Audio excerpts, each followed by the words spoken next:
It's a day to define who you truly are inside. What is your true purpose? How much of yourself do you have left? Is life really that bad? Do you really think it's that tough?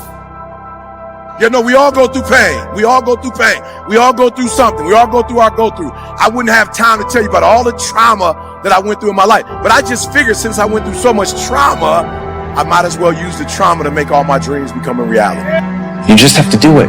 You have to go. You have to take that first step. You have to push. You have to drive. You have to strive every time to get a little bit better. You have to strive not to fall prey to your own doubts and insecurities. What is it that gives your life a sense of meaning and purpose? Because once you find that, it puts you in your power place. See, if you know what your life work is, I encourage you to start working on it. If you can't do it all at one time, do just a little bit of it. And if you don't know what it is that you showed up to do, if you don't know why you're here, I encourage you to find out what your purpose is here. What is the meaning of your life? What will be different? Have you ever asked yourself that question? I've done that. I remember coming from a friend of mine's funeral and I was reflecting on how much time I had left. And I went for a walk in a park thinking about this guy whose life was so promising. And I mean, he wasn't an old guy. He was quite young, in fact.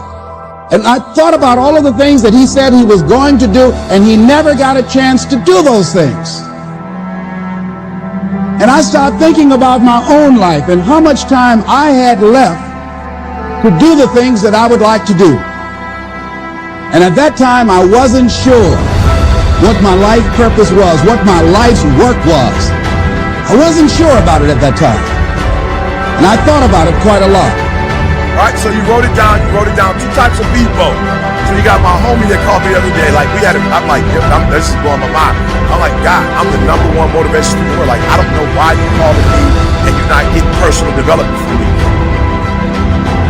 Well, listen to what I just said.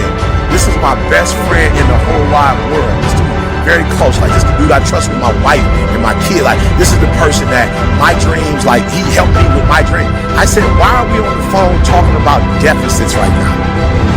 Why are you doing that? Do you know people who don't know me and I'm not their best friend in the whole wide world have gone through one of my programs and now they killing the game, and you know me and you're not killing the game?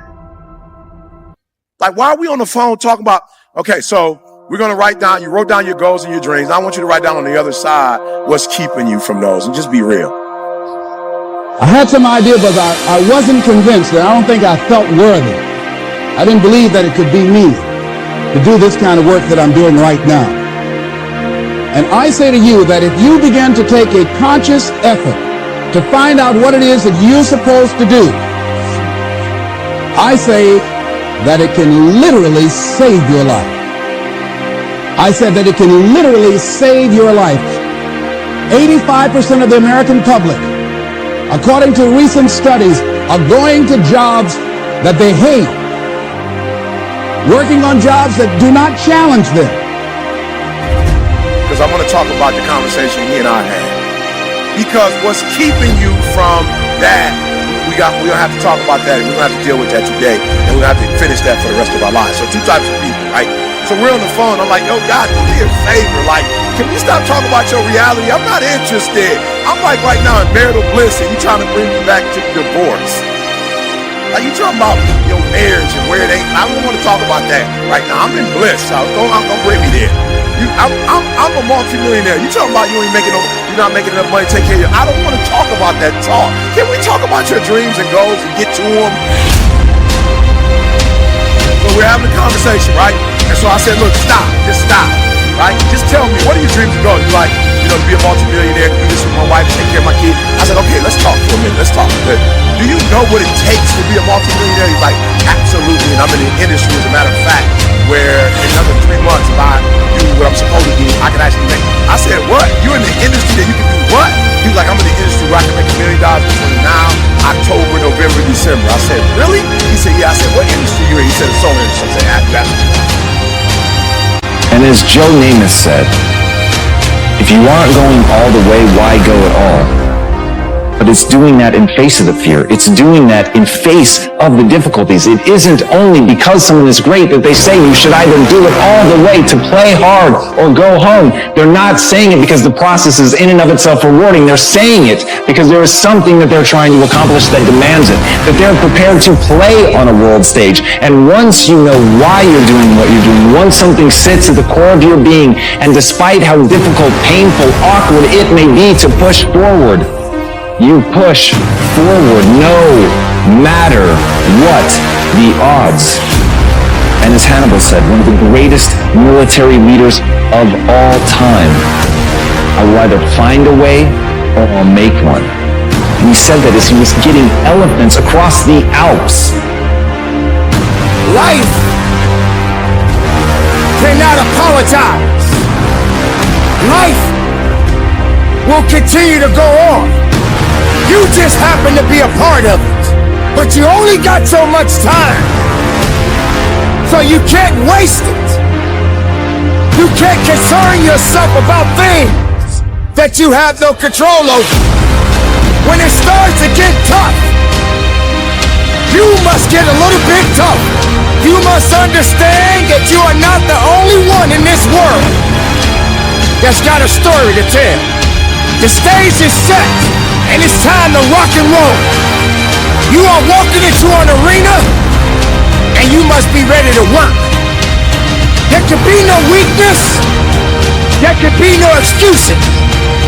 Now, when you think of the difficulties that you face in trying to do what you're trying to accomplish, think about that man amassing an army and getting elephants to climb a mountain and saying not, this is impossible, but rather, there's not already a way present, I will make one. And when you can look at that, when you can look at your own inadequacies, when you can accept that you are not yet good enough, but you know that you'll put in the work to get there, you know that you'll learn the things you need to learn, that you will push and you will practice and you will shape yourself into someone capable of doing it. And you have to literally carve your own path out of the stone granite of a mountainside. You will do that because that's what your goals demand.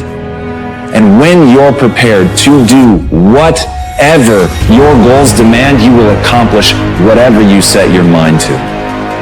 The application and how you apply it will determine the outcome of your success. This place of business, you cannot mess around and play games with it. This place of business is where you pay your dues. You earn your keep. You do what's necessary to push every rep, because the repetitions are gonna come down on you really hard. For every rep, there will be a significant story to tell. Will you be able to push the next rep? Will you have just a little bit more power to get the next one? For every rep tells a story about you. As Ernest Hemingway noted, the world breaks everyone, and afterward, many are stronger in the broken places. But my question is, why isn't everyone?